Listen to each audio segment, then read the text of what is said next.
Assalamualaikum warahmatullahi wabarakatuh. Izin memperkenalkan diri, saya Nur Muhammad Soleh. Ingin mempresentasikan terkait analisis penerapan standar dan strategi keamanan informasi yang berada di tempat bekerja saya.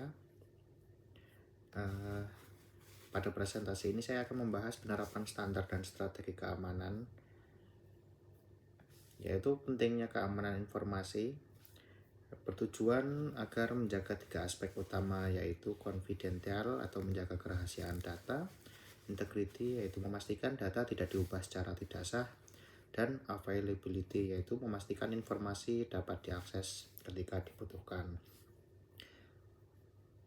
Keamanan informasi sangat penting karena kantor mengelola berbagai data yang bersifat penting dan rahasia. Pada prinsip dasarnya confidentiality, integrity, dan availability itu disebut dengan CIA. Standar keamanan informasi yang menjadi acuan untuk saat ini adalah ISO atau IEC 27001, yaitu standar internasional untuk Information Security Management System. Penerapannya itu mencakup identifikasi risiko keamanan informasi, pengendalian akses, pengelolaan aset informasi, keamanan perangkat dan jaringan, pengelolaan insiden keamanan, backup dan pemulihan data, serta evaluasi dan perbaikan berkelanjutan. Dalam penerapan keamanan informasi, salah satu standar yang dapat digunakan sebagai acuan adalah ISO, yaitu standar ini menerapkan pendekatan berbasis risiko sehingga organisasi tidak hanya memasang teknologi keamanan, tetapi juga mempunyai proses dan kebijakan yang jelas.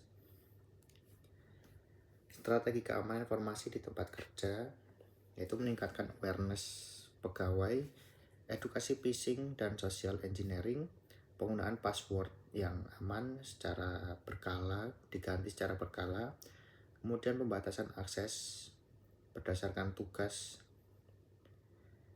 Kemudian ada berdasarkan proses yaitu SOP keamanan informasi, klasifikasi data, prosedur pelaporan insiden, backup dan pemulihan data. Kemudian ada aspek dari teknologi yaitu antivirus, endpoint protection, firewall, multifactor authentication, enkripsi dan monitoring jaringan dan sistem. Strategi keamanan informasi tidak hanya bergantung pada teknologi. 3 unsur yang harus diperhatikan yaitu people, proses, dan teknologi. Pegawai harus memahami keamanan informasi, prosesnya harus mempunyai SOP yang jelas, dan teknologi yang digunakan memberikan perlindungan tambahan.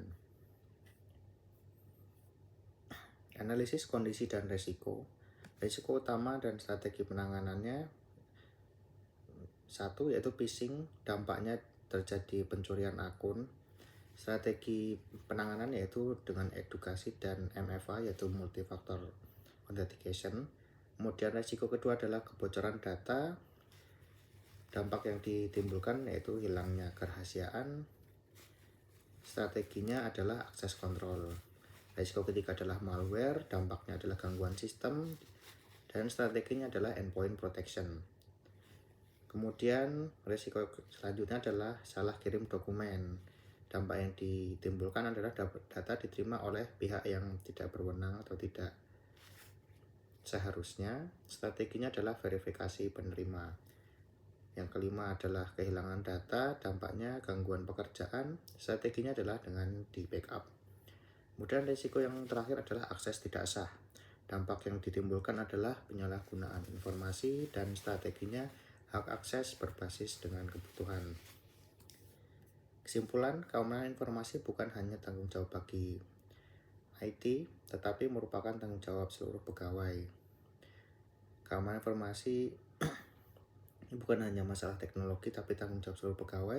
Penerapan standar pengelolaan risiko, peningkatan kesadaran pegawai, dan penggunaan teknologi secara tepat harus dilakukan secara bersama-sama agar kerahasiaan, integritas, dan ketersediaan informasi dapat tetap terjaga. Sekian presentasi dari saya. Ada kurangnya mohon maaf. Assalamualaikum warahmatullahi wabarakatuh.